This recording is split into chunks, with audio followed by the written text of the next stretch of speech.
Okay, today we welcome Savannah Ball. She is a consultant with the Southwest Kansas Library System, and she will be addressing customer service today. Just one little housekeeping thing. As a reminder, this is the last Apple session.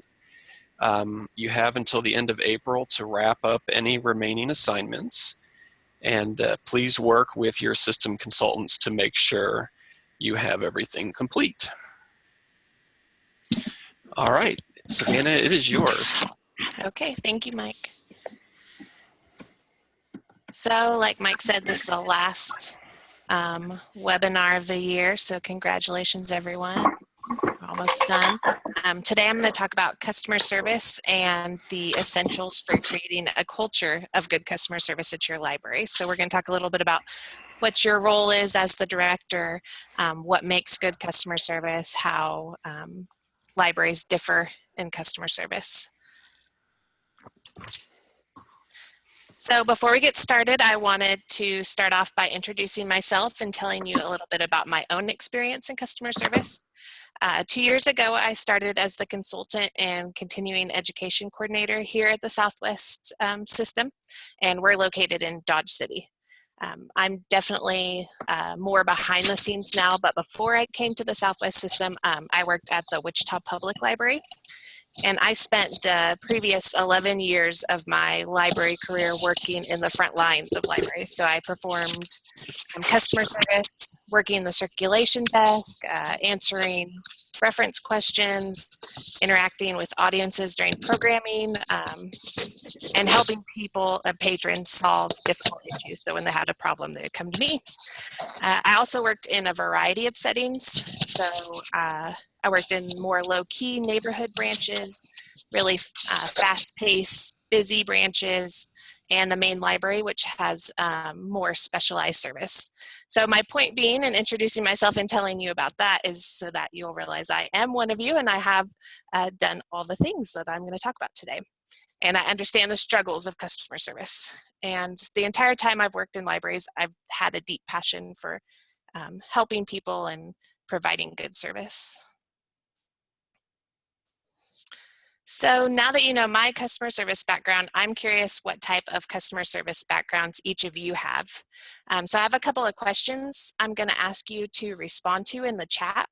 And I know that sometimes when you're attending an online webinar, it can feel like you're just listening to a lecture. So I wanted to give you a few opportunities to respond and engage. So I know each of you are new library directors, so many of you may be coming from professions outside of libraries.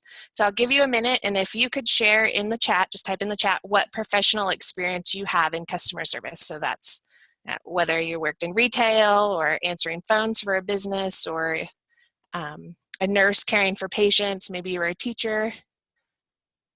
So we'll give just a minute and we'll see.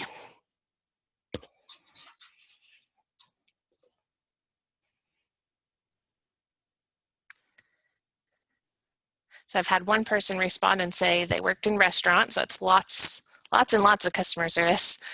An answering service, phone call, customer service. What other ones? If I could have everyone. Okay, so another restaurant, banking, retail.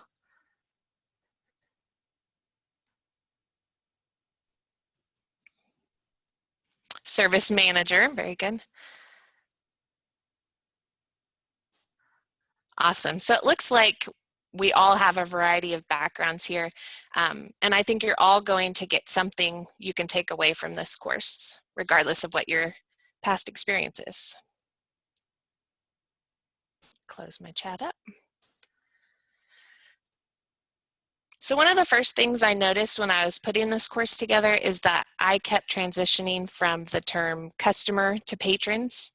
And that's kind of a long-standing debate between librarians. What term should we use to identify our the people who use the library? And so some people think that the term patron shows more respect and priority to serving the public. And others think that it's just library jargon and it seems old-fashioned and unrelatable. And then others think the term customer forces librarians to be more service-minded and aware of customer service principles. And there's also a faction that believes that using the customer the term customer gives the impression that we are exchanging money for our services, or that the term customer gives people the idea that we are businesses and that we should be held to business ideals. So if you're like me, you may not be very deliberate about the term you use to refer to people. And I see the merit in both terms, and I kind of just choose based on whatever fits the situation. And so you'll probably hear me use both of those during the next hour. I do have a couple of articles linked on here if you are interested in learning more about what people think, customers versus patrons. I have my presentation saved in the Moodle, so you should be able to access it, and you should be able to click on any of the links that you'll see on here.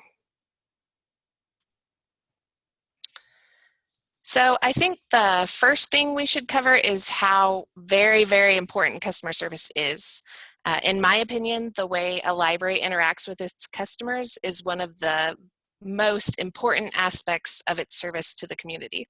So there's a really great article written by Mark P. Bernstein, and it's linked on here, Am I Obsolete? And it was published in the American Association of Law Libraries Spectrum blog. And so I have that link in there. And it talks about the importance of customer service to the relevancy of libraries. And without the people in them providing service, then libraries are just book warehouses. I mean, if the staff isn't courteous and professional and helpful, then the service they're providing isn't wanted or needed. And as long as librarians are able to continue to learn and grow and share with their customers, I don't think we'll ever be obsolete. So a good example of the importance of customer service is your mission statement. So hopefully many of you have mission statements for your library. They can help direct you in many of the things that you do. And I'd like you to stop and think for a second just what your mission statement is. And it may or may not reference customer service directly. But just think about whether you would be able to achieve your mission statement without good customer service. And if you think about that, I think that you'd find it would be impossible to do.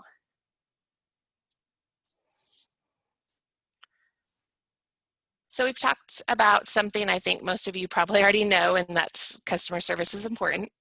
But how do you do it? So what's the first step we should take to provide good customer service?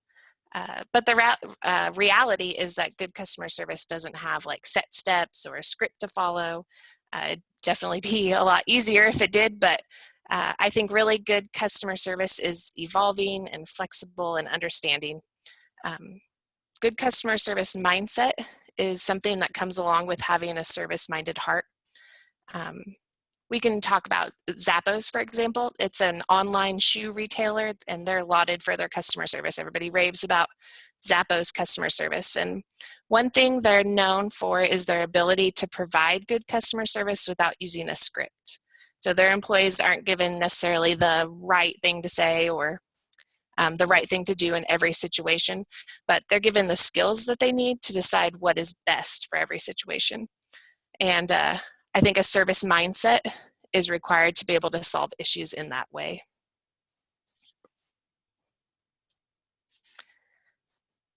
So I live 25 minutes away from our office, and we live in a town of 700 people. We don't have a big grocery store or a Walgreens or anything. So if we need something, I have to stop and get it after work. And I also have a 3-year-old, and I'm always in a hurry to get my errand done and just get home. So I really personally value customer service that's quick and efficient. So I'm giving you another chance to give some input, and if we could just stop for a minute, and if you could share in the chat, what do you value most when it comes to customer service?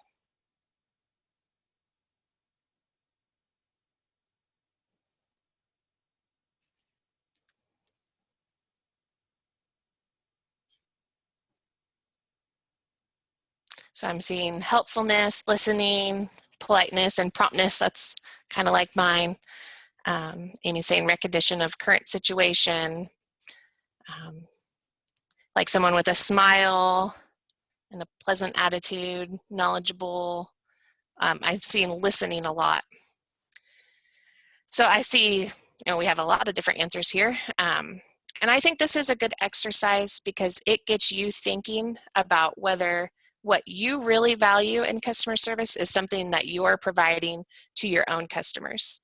And I think some of the things that you've put in the chat today we'll be talking about in the next set of slides.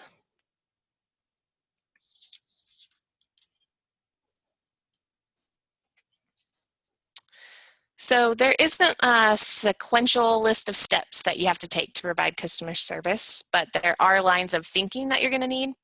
So one of them is attentiveness. And so make sure you're listening to your patrons when they bring you an issue. It's really easy to make assumptions about a situation and then just kind of turn your ears off to what your customers are saying.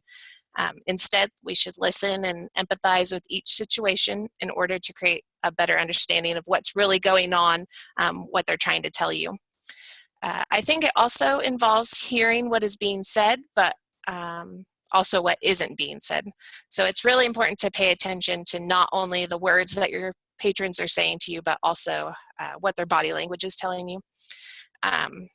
I know a lot of people who are uncomfortable speaking aloud about a bad experience, but you can kind of tell how they feel if they feel like a situation isn't being handled right by the way their bodies are reacting. So people who cross their arms, or they just hurry away, they leave, they take off. If they're acting really stiff, those are all signs that the customer doesn't like how something is necessarily being handled. You probably all know the saying, the squeakiest wheel gets the most oil, but I don't think we should make our patrons have to take on that mindset in order to receive good customer service from our libraries. So I have a good example of this. Maybe you have a customer who comes in to return like a large stack of overdue books, and she comes to the circulation desk and she tells the person working that because of a death in her family, her books are overdue, she needs to return them and pay the fine. And so a staff member responds by telling the customer that they're sorry for her loss and that because of the circumstances, they'd like to waive the overdue fines, because that's obviously something she can't control, something that was not a good experience for her in any way, and so you want to help with that. And so in this example, the customer wasn't really asking for fines to be waived or complaining she shouldn't be charged overdue fines because of her circumstances. Instead, the staff member listened to what the customer was sharing with them and then chose to act on the underlying message. So she did not have to complain about having overdue fines to get some help. And I think the ability to pay attention to detail is what will lead to you exceeding your customers' expectations when it comes to service. Last year I did this course, and I know it's right after your ethics webinars, and so I know some of you are probably thinking, but wait, isn't that unethical? And shouldn't I be treating everyone this exact same way? And my response would be yes, absolutely. I think if you're treating everyone with the same flexibility and caring, that you are being ethical. So if you have a customer that you really clash with and you just seem to have a lot of conflict with them, and that customer came in and said, my family members passed away, my books are late, you would give them the same courtesy as you would if your favorite really friendly customer came in with the same story. So to me, that's ethical and treating everyone the same, if you would provide them the same leeway regardless of who they are.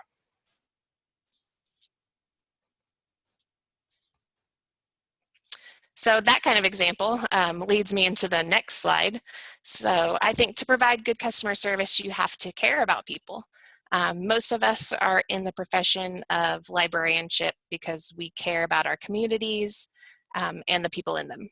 And so without a service-minded heart, I think customer service doesn't necessarily come naturally to you. And libraries are different from businesses in the fact that we are oftentimes dealing with a population of people that live high-stress lives. I mean, that's just our reality. And so it's important to keep that in mind when you have a customer that's overreacting to something that to you doesn't seem like a big deal. So like a $1 overdue fine, that to you does not seem like a catastrophe, like some people may act like it is. They probably just they're not upset over just this overdue fine, but it's simply one more thing they're dealing with in their lives. And so one of my favorite lessons I learned from a customer service training that I've taken is to remember that we are all whole people, and even when we are at work, we are whole living human beings, and we are serving other whole living human beings. And no matter what kind of struggles you may be facing or your customer may be facing, we should still care about the people that come into our buildings, because that's what our profession calls us to do. And I think it's really easy to become desensitized to people, and it's important to remember that.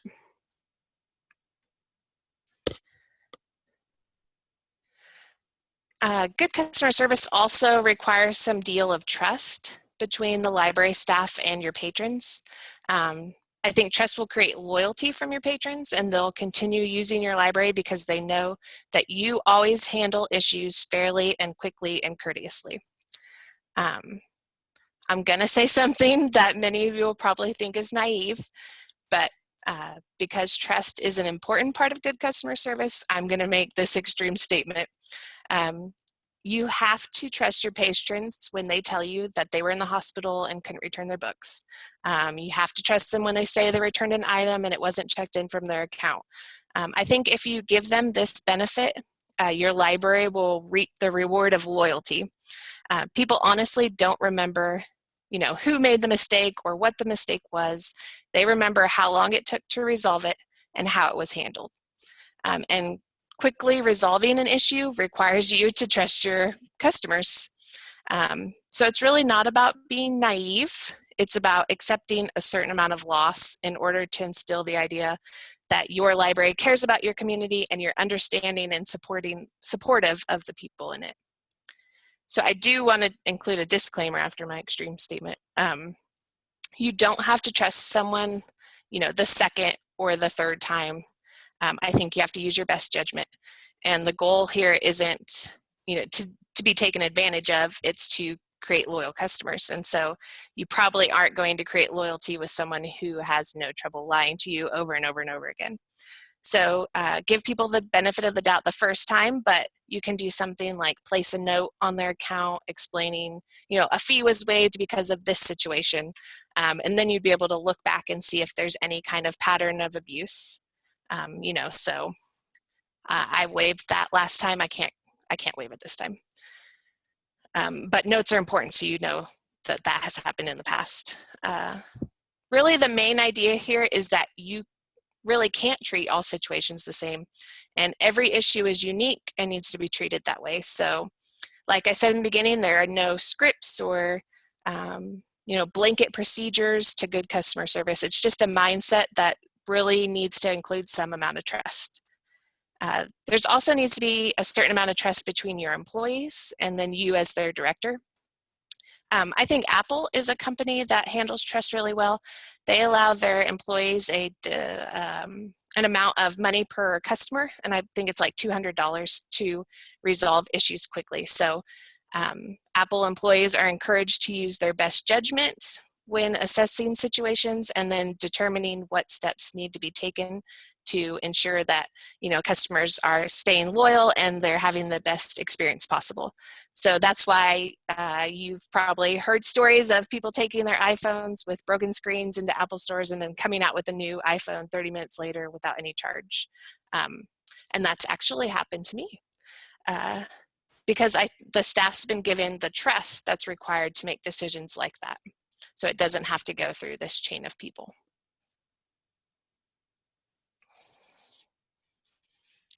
So inevitably, you're gonna come across someone who is gonna try to take advantage of the benefit of the doubt that you've given them in the past. And I think we all wish people didn't act that way, but they do. And don't let them ruin it for the rest of your patrons, but know that there are things you can do to help ease that conflict. So I have a short little video here that talks about what you can do when you need to uphold a policy. It does have this really annoying alarm sound at the beginning, so be prepared.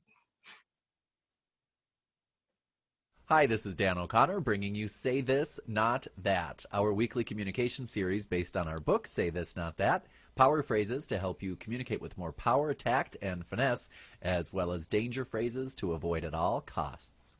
This week's danger phrase, our policy.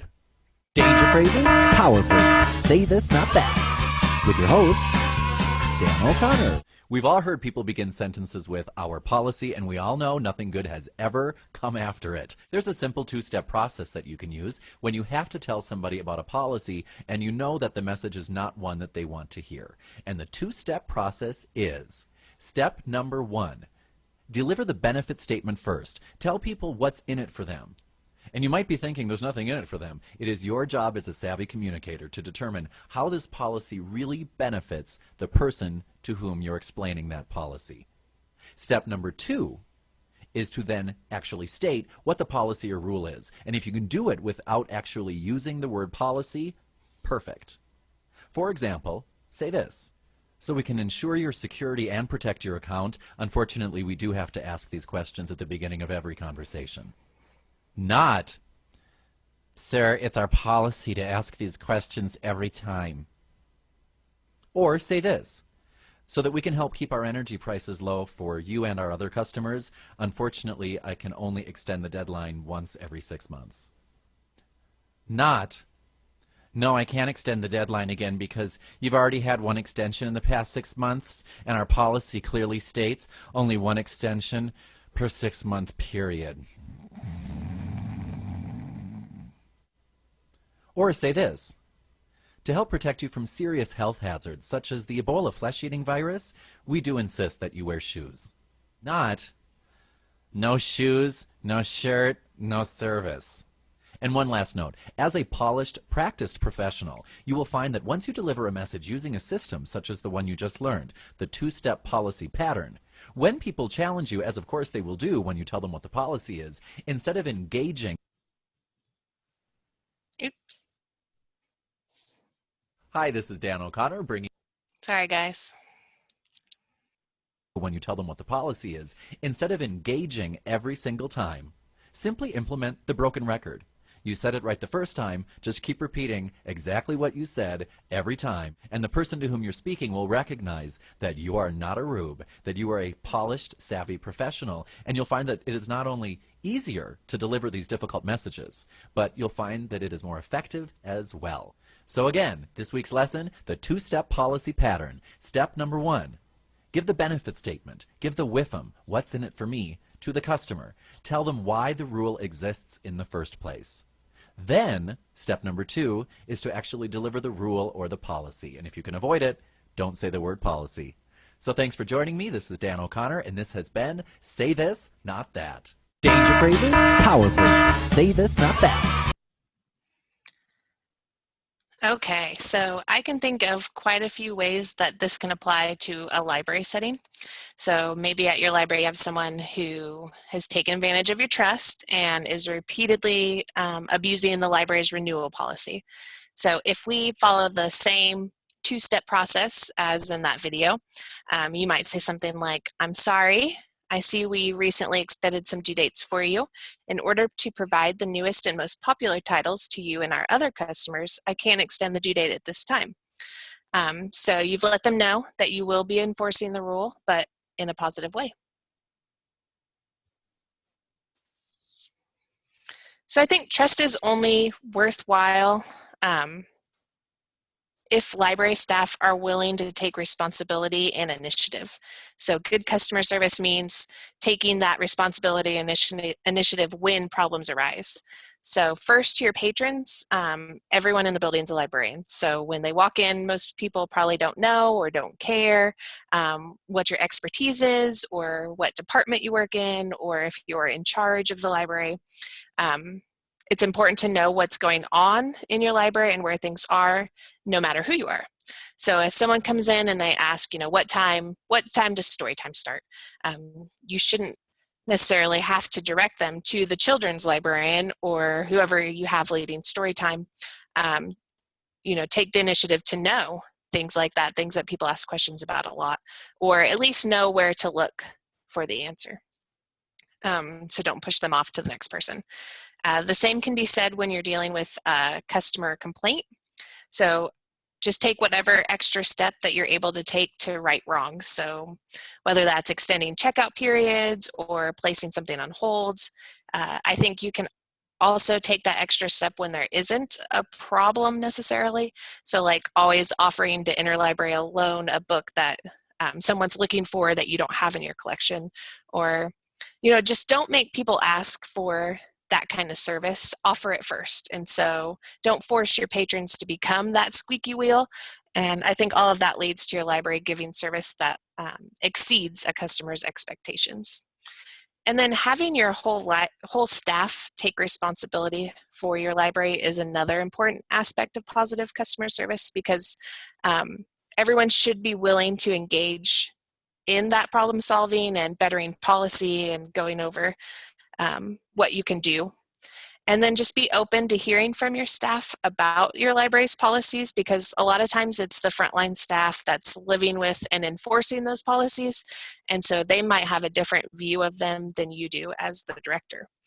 And everyone in the building should take responsibility for the comfort of the people in the building. So that means taking care of, building issues when you see them, or if it's in your ability. If anyone here has ever been to a Disney park, you may have noticed how clean it is. And that's because everyone employed by Disney is expected to keep everyone or everything in the park clean. So whether they're a CEO or a costumed character or a repair person, they're expected to help clean up when they see something. And then Disney's ability to keep everyone involved in that responsibility just leads to them having a better staff and then a higher level of comfort for their customers. So I think at this point, many of you might be thinking about the number of examples that I used that were from large profit-driven businesses. And it's true that libraries are not driven by profit, and we don't have, huge budgets like Apple or Disney, and we aren't businesses. So I think there's even some dangers concerning treating libraries like they are businesses, because we really are different. We can't be measured by the same metrics, and we're usually stewards of public resources, and we serve a wide range of people. But I do think there are strategies that we can use to provide good customer service in ways that are similar to some of these businesses. So, go ahead. Savannah, we have someone that has 2 questions to pose. Why don't we just have those come through the chat and I can read them out loud? Okay, sounds good.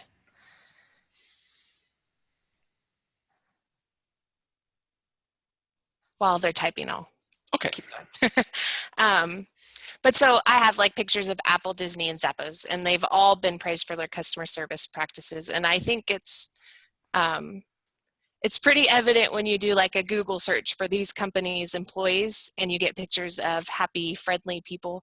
And so I wonder, just hypothetically, is this the kind of picture that would come up if someone searched for a photo of your library staff? And I think there are things we can learn from these businesses and their customer service experience that we can replicate without spending a lot of money. So I know none of us have $200 per customer to keep them happy, obviously. But so often it's the small acts of kindness that can leave a lasting impression on people. And that's why I think just being positive and respectful and nice can take you really far in terms of service. So with that being said, are there questions? Not yet. Okay. Okay, here we go. Here they are. How do we encourage our volunteers when, one, a volunteer is a board member who gets to tell the director how things should be done? That was in quotation marks. And 2, in a very small town, we are very limited in who is willing to do volunteer work and therefore have to cope with what we get. I am going to talk about this a little bit in the next few slides, but I will say I think the most important thing you can do is model good customer service. So let these volunteers and this board member see how you treat people when they come in the library. And I think that's going to have a huge effect on them if they see you being polite to people every single time, or and then maybe just talking through things with them. Maybe they're willing to go to some training. But if I will talk about that a little bit. So if we still have that question after I'm done, let me know. Does that work, Sandy?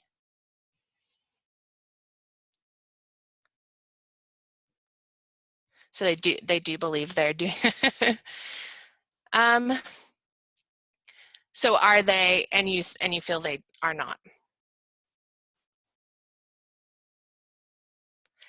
And if that is the case, then again, I would say modeling. Oh, they have some complaints about the service that they're getting. So, and yeah, so that might be something, maybe you could do something like having a customer service philosophy in your policies. Maybe that's something, if you're going to add that to your policies, you'd have to take that to your board. And so maybe saying, I want to add this to our policies, will start a discussion about what good customer service looks like and what you feel like it looks like. And I think sometimes you just have to, what you're talking about, cranky older people who want to, complain about kids. And yes, I would 100% agree with you that patrons are patrons no matter their age. And I think sometimes that's just a matter of, let them be heard, let their complaints be heard, and then move on. And talk, and maybe you can talk about how you want your library to be an open and welcoming place for everyone, regardless of age.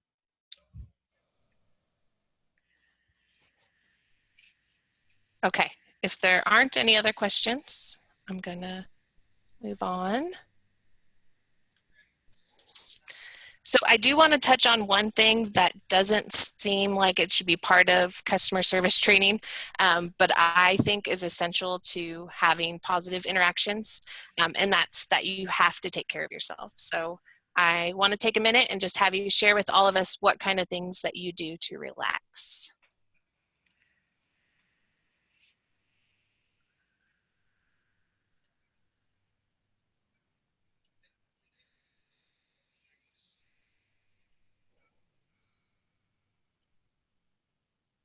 So I'm seeing someone says they listen to audiobooks. That's a easy one. I bet everyone here does that. Reading, yep, sewing, baking. Yeah, lots of crafts. Jerry takes a deep breath, yes. Sometimes that's the only self-care you can get in. Oh yeah, music, yep, vacations.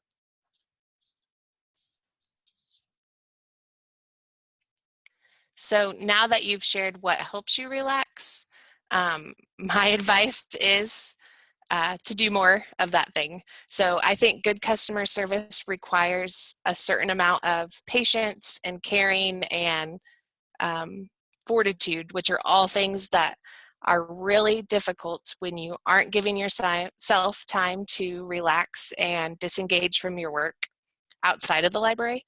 As directors, I know you probably have busy and really demanding lives, and it can be really difficult to take the time to take care of yourself. But I think that it's almost impossible to serve other people if you aren't also serving yourself. So our reactions to other people can so often be influenced by how we are feeling. And when we're overworked and we're stressed and our tempers, I think those things make our tempers tend to be shorter, and our empathy and our compassion can be a lot lower when we don't feel well. So I won't go on about that, but I just really think it's important that we've talked about today that it's so much easier to do these things for other people when we aren't stressed ourselves. And no one should feel guilty about any of that. So now that we've talked about some of the key aspects of customer service, I think it's important for us to consider what your role is as the director of your library in fostering that customer service attitude. I think that all of us can benefit from taking a look at what we can do to ensure our patrons are receiving good customer service. So one thing you can do in your role as a director is consider what kinds of small acts of kindness can I do that don't cost money for my patrons. So really, you know, a positive attitude doesn't cost money, listening and empathizing doesn't cost money, being flexible doesn't cost money, speaking positively and interacting with people in a positive way is free. So I linked to a short article from Public Libraries Online about some easy ways that you can end service interactions on a positive note. So it includes things like, I'm sorry, we don't process passports here, but I know the post office does. Would you like me to look up their phone number for you? And there are more examples of just small acts of kindness that make your library look friendly and helpful when you have to tell someone no. One good exercise to do after a really painful customer interaction is to replay that interaction in your head and then ask yourself, what could I have done to make sure that interaction ended on a positive note? So even if you're feeling like there was absolutely nothing you could have done to turn it positive, just even stopping and considering can help you evaluate your service. So as a director, you have the ability to create a culture in your library. And you set the tone for all the other interactions happening because your staff is going to take the lead from you on how to treat people. So you have to hold yourself and your staff to high customer service standards. That means not faulting staff when they bend the rules for a customer if the action results in better customer service. And this goes back to what we were discussing earlier about trust and having to trust your staff to make good decisions and being able to judge whether their decisions lead to better customer service. So Nordstrom's is another business that is often commended for its customer service, and Robert Spector wrote a book called The Nordstrom Way, and in it he discusses how hiring can impact your customer service culture. He says, people always ask me, how do you teach core values? The answer is you don't. The goal is not to get people to share your core values. It's to get people who already share your core values. It's important to be asking customer service questions when you're interviewing new staff members so that you can just kind of get a feel of how they are going to fit into and then better your culture of customer service. And sometimes that can happen in unexpected ways. I think hiring people with good customer service skills is important, but once they are in there, you have to continue to stress the importance of good customer service to all the staff in your library. One way to show that you value good customer service is by giving recognition when you see it happening. So let the staff member know, you know, I appreciate the patience or the kindness that you have shown to that customer. Some people have the mindset, you know, why should I reward someone for doing their job kind of thing? And, you know, is this part of their job? Yes. But in order to create, you know, a workplace culture that values good customer service, it's necessary to recognize and reward and discuss it. So make sure you're calling attention to good customer service, not only to the staff member that performed it, but also to the rest of your staff. You know, when they see you holding customer service up as a value that is important, that's going to raise your chances that your staff will value it too. Another Nordstrom principle that is laid out in that section of the book is on product knowledge. And he says, product knowledge is power. Salespeople should know everything about the item because that gives them credibility with the customer. So our product is really, you know, our library, our collections, our programs, our role in the community, and we are the salespeople. So it's good to have knowledge about all of those things because how else will you serve your patrons and help them find what they need if you don't know? So we can gain product knowledge by, attending training or reading about trends and library literature, and by talking to our customers. That's probably the most important. The same can be said about your staff. So allow them to stay ahead of the curve however you can by providing ongoing training and some educational resources to them. And that could be as simple as printing out an article and you leave it on the desk for everyone to read, and maybe you have a little bit of discussion about it. But if the opportunity arises to send your staff to outside training, I think you should take the opportunity, and that's going to help them feel more confident and knowledgeable. And all of your regional systems offer training on an ongoing basis, so there's always something to go to. I think knowing your product is a subtle way to let your patrons know that you care about what they're looking for, and you've taken the time to learn about their needs, and that shows how much you value them. Another really subtle but really important factor in the impression that you're giving your patrons is your library signage. So as the director, I think it's your responsibility to make sure your library is welcoming and inviting. One way many libraries tend to give out the opposite message is through signage. So are all of your signs telling customers what not to do? Is there friendlier language you could be using to tell people about your rules? I linked to a library journal article in this slide about positive signs so you could see more examples, but one of the examples in the article, the author visits a library with a sign in the children's room that says, "Parents, please use only one toy at a time for play in the library. Always return items to the correct bag." And so the next time the person who wrote this article goes to the library, he sees that the sign has been replaced with the sign that says, "Help the librarian. If you clean up toys, come to the children's desk for a special prize." And he just talks about what a huge positive tone difference that is. And the truth is, you're going to have people, they're not going to clean up after themselves no matter what sign you put up, whether it's the, more strict sign or the happier sign. So why not just put up a sign that speaks to your library's good attitude and your family friendliness? And that special prize could be something as simple as some free stickers that the library got, and it doesn't have to be anything special. So one thing I would suggest is you occasionally enter your library from the front door, if you usually go in the back door, because that's where your patrons are coming in.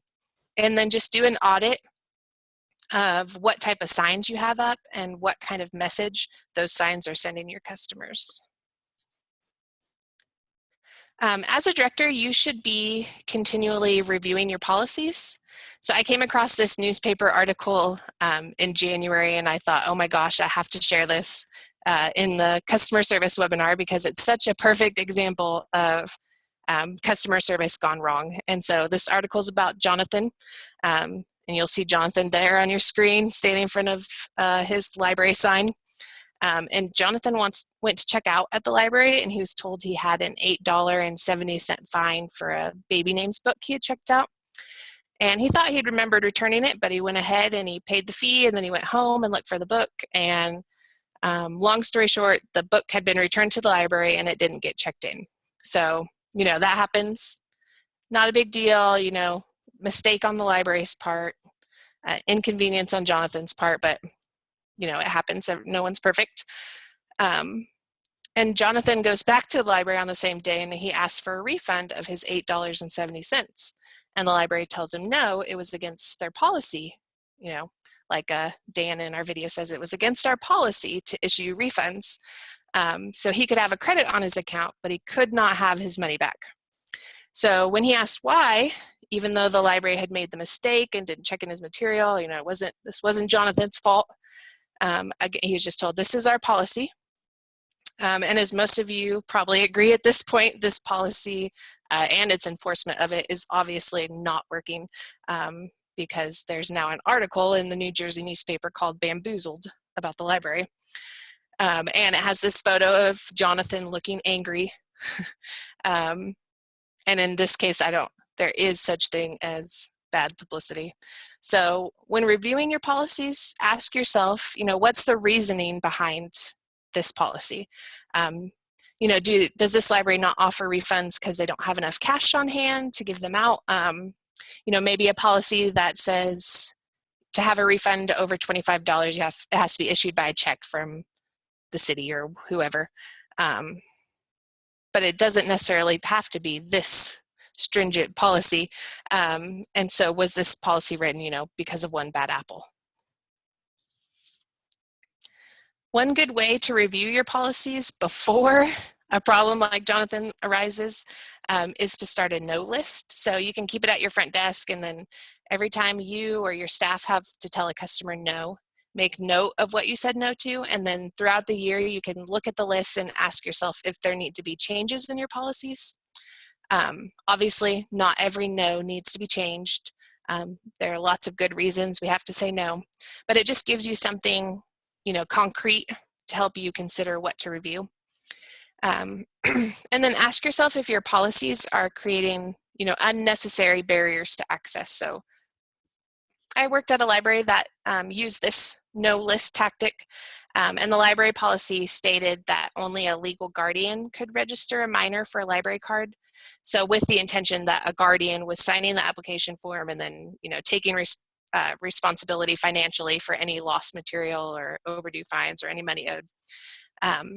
And the way the policy was meant that, grandma or grandpa couldn't bring a child in and sign them up for a card. And that was the most reoccurring no on that library's no list. And, kids were going home empty-handed, because their mom worked the night shift, and couldn't bring them in.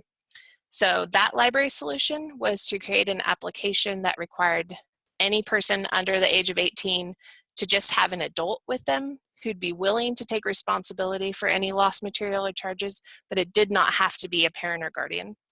And so that still stayed true to the original intention of the rule, which was to make sure someone was financially responsible for this child, but without unnecessarily limiting that child's access. The last part of your role as a director that I'm going to discuss is your ability to create an atmosphere that values your patrons' privacy. So we should be providing good customer service to customers who check out material that we don't necessarily like or agree with. According to ALA, confidentiality, privacy, and intellectual freedom are crucial elements in providing quality public library service. So it's not up to us to decide what's okay to comment on and what to keep private and when you're checking books out to people. So what someone reads should be kept private. Our customers should never feel judged by library staff because of the subject matter of what they're checking out. I think it's easy to make assumptions about what we think a person would or would not like when checking out a book, but I think unless they've engaged us in discussion about what they're reading, it's best for privacy's sake to not comment on material that people are checking out. I think we need to reconsider saying things like, I think this book might be too racy for you, or did you know they use a lot of cuss words in this book? Or I think we've got to control our facial expressions too. So a patron should be able to check out whatever they'd like without feeling like the librarian is judging them. And I think that's particularly difficult when we feel like we know a customer on a personal level. But when you're at work as their librarian, you kind of have to put that feeling aside and then give them the same amount of privacy as customers that you don't know as well. Because you never know. Sometimes people check out things that surprise you. So most customer service training will teach you how to give customer service to the general population, and most of it's pretty common sense stuff, like a lot of the things we talked about today, like paying attention to body language, listening, being positive. But there are populations of people that are better served in slightly different ways. So I did want to talk just a little bit, because I think everyone deserves to receive good customer service from your library, kind of like what Sandy was saying, regardless of who they are. And there's some things that you can include in that customer service mindset that might make people feel more welcome and comfortable in your library. So because we deal with a lot of different types of behavior from teens and children, then you might need to deliver customer service to them in a different way. So first, there's no way around the fact that children and teenagers are just louder than most adults. This may or may not be conducive to your library setting. So in an ideal situation, you'd be able to separate the noise somehow. So maybe you have a quiet area for patrons who still want their library to be a quiet place. But in some libraries, that's not, possible. And there are definitely positive ways that you can address loud yelling or chaos with teens or children. So I've linked to an article from School Library Journal that discusses what customer service to teens should look like. One thing she specifically mentions is being consistent. So, when you're dealing with kids who are being disruptive and noisy, maybe you need to have a staff meeting and all staff should agree on, what level of noise is okay and what level of noise is not okay. And then also agree on like a strategy to approach the teens or the children who are too loud. That way, those customers, the young customers, will know what is expected of them, and they're going to get the same reaction from staff member A on Tuesdays as they do from staff member B on Fridays. So I think that type of consistency will give them just a level of comfort.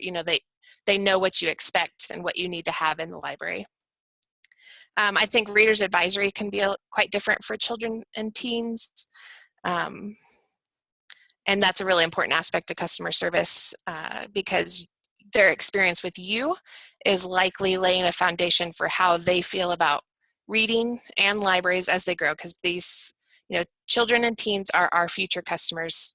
We can't treat them badly because they're not going to come back in 10 years.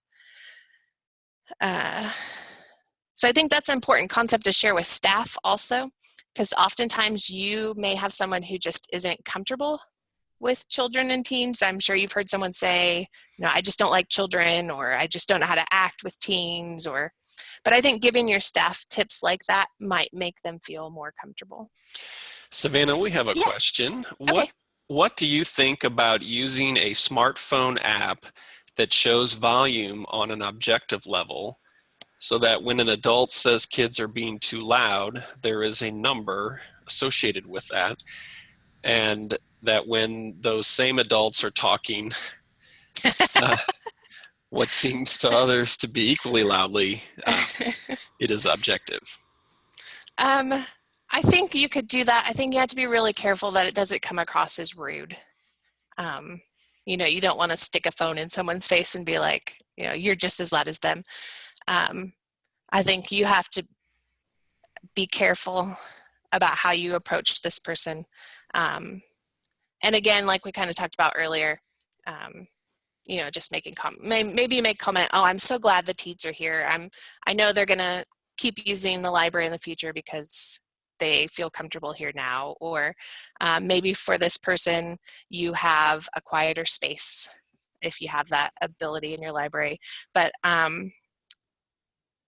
in terms of using an app, that would make me kind of nervous that it could come across as, because you want to provide good customer service to this person who complains all the time too.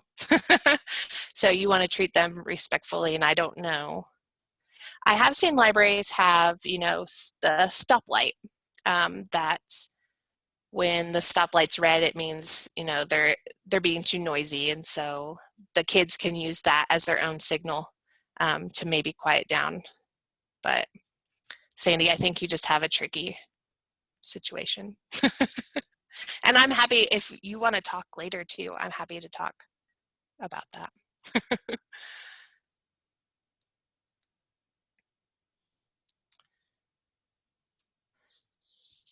Okay, I think it's also important to assess how best to serve customers with disabilities. A lot of libraries have created programs and training about how to better serve people who've been diagnosed like on the autism spectrum. There's a site with a lot of good information about how libraries can serve this population. And then I just wanted to share this video with you because it gives a lot of good tips. We won't watch the entire video, we'll just watch a few minutes of it.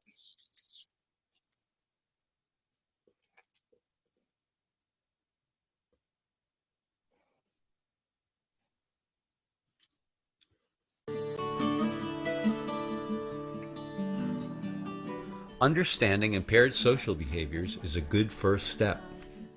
Some common social behaviors of people with autism include lack of awareness of others and difficulty socializing. I don't want to answer questions. Well, you know what? They may seem distant or lack eye contact and sometimes have inappropriate emotional responses. Let's concentrate on how we can best offer excellent customer service to people with autism and their families in the library setting. As you listen to these tips, you may find yourself thinking how universal these strategies can be. Oh, I did it again.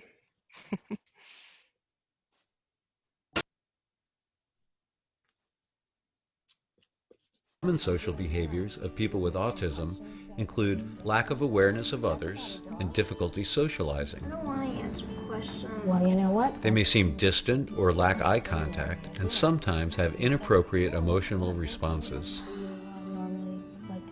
Let's concentrate on how we can best offer excellent customer service to people with autism and their families in the library setting. As you listen to these tips, you may find yourself thinking how universal these strategies can be when dealing with any library patron. I think a library staff person who's working at the front desk should initially treat everybody exactly the same without any preconceived notions. Somebody walks up to their desk, if I was behind the desk, I would wait and see how the individual approaches me and tries to communicate with me. As with any patron, greet people with a receptive smile and personal words of welcome. Address them by using their name first. So Ben, we can now check these out to you. Most of us would agree that saying the name first to make sure that you get someone's attention and then making a simple, direct request is your best chance at having the individual with autism understand what you're asking or telling them. Help the individual focus by talking directly, simply, and slowly. Whether or not the individual makes eye contact or responds, you will have helped them feel at ease in your library. To help figure out what their interests are, avoid broad, open-ended questions. You might ask a question that's close-ended. Oh, do you like books about animals? So then you could say yes, no. You don't have to really process it or come up with a lengthy answer. Enough? I think that might be it. Repeating may be necessary, but increasing the volume of your speech will not help them understand you. It may in fact be disturbing to the individual's senses. A person's response, or lack of response, will give you a first indication of their level of understanding and method of communication. So I think it's important that our libraries are inclusive to all people, and that includes, providing all people with good customer service in whatever form that needs to take. So I think in some instances you might need some more knowledge about how to better serve people from different walks of life, and this is a good example of that. So I wanted to leave you with this. I really struggled with whether I should share this or not because I don't know where it came from. And so I can't give credit to whoever wrote it, and that makes me feel awful. But another librarian shared this with me last year, and I just think it's such a powerful reminder about how we should treat people who come into the library. And the librarian that shared it with me actually, has it taped to her door so that every time she leaves her office, she's reminded of it. And it's just a patron service philosophy. Every patron who uses our library should feel welcomed, valued, and respected. All our rules are applied humanely, courteously, and fairly to all. Every day is a new beginning, except in rare cases. We should not presume that a problem will occur because of past experiences. Every patron is entitled to their individual style of use of the library, as long as it doesn't interfere with the rights of others. Not all behaviors are problem behaviors, and action should be taken in a calm, reasonable fashion only after obtaining sufficient evidence that a problem really exists. So if you know the source of this, just let me know. I should offer a prize or something if someone could find where this comes from. So we are almost out of time, but does anyone else have any other questions or anything they want to discuss? And if you want to discuss it privately, my email's on here, or feel free to talk to your own consultants in your systems, but either way, I'm happy to discuss anything. Are there any questions anyone wants to ask right now?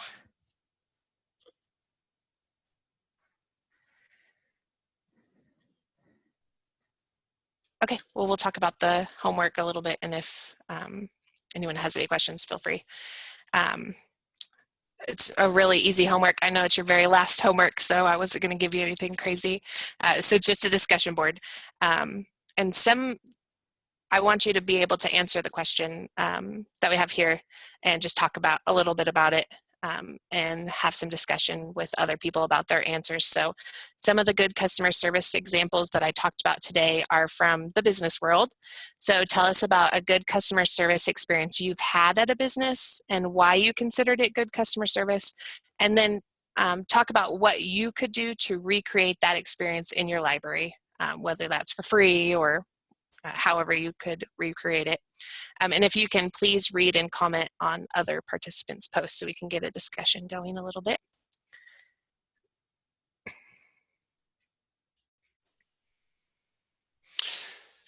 Savannah, we did have a follow-up question in the chat.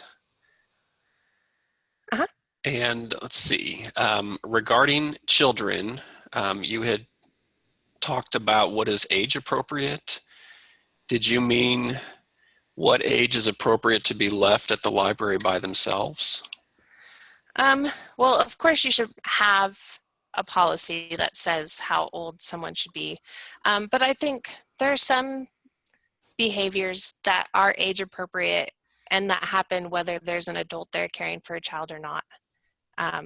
And Catherine asked this. So Catherine, stop me if I'm going somewhere that isn't answering your question. But I think it's age appropriate for 2-year-olds to cry and yell. And I don't think it matters whether there's someone there taking care of them or not. That's going to happen because that's just, their brain development isn't at a stage where they can control those kinds of things, or they're impulsive, or they touch everything. So to me, that doesn't really matter whether they're there by themselves or not. And then for teens, I think there are also things that are really age appropriate, like being loud, and that's might be less likely to happen if they aren't there by themselves. But I think if they're old enough, that we should come up with some strategies to help them learn how they should be in the library, and then also being understanding of their age and their limitations.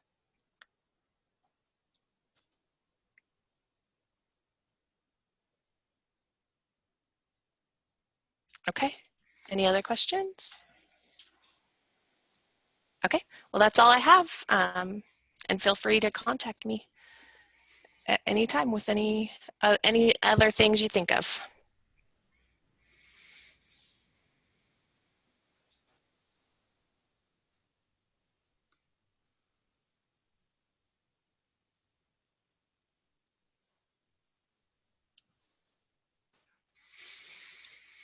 Savannah, Catherine had an example of a situation in her library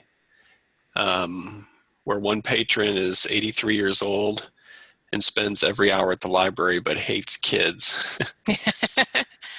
Oh. And she's not quite sure how to work with him.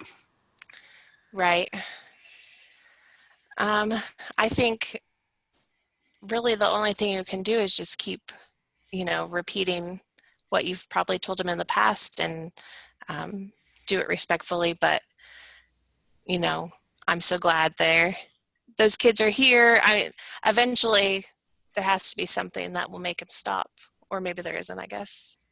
It might be something that you have to deal with as a librarian in a public place. I don't know that there's any one solution I can give you, except staying consistent with your message that you welcome them there, that yeah, and I think Sandy has that same issue.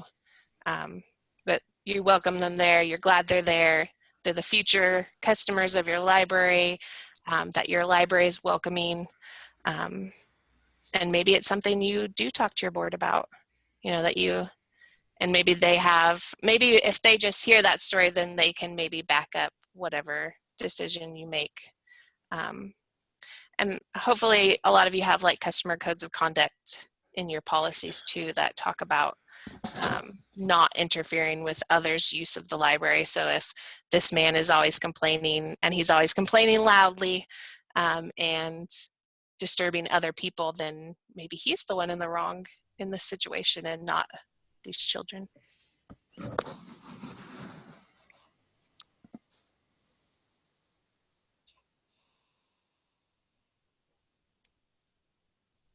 And yes, I agree, Catherine. I hope for that too.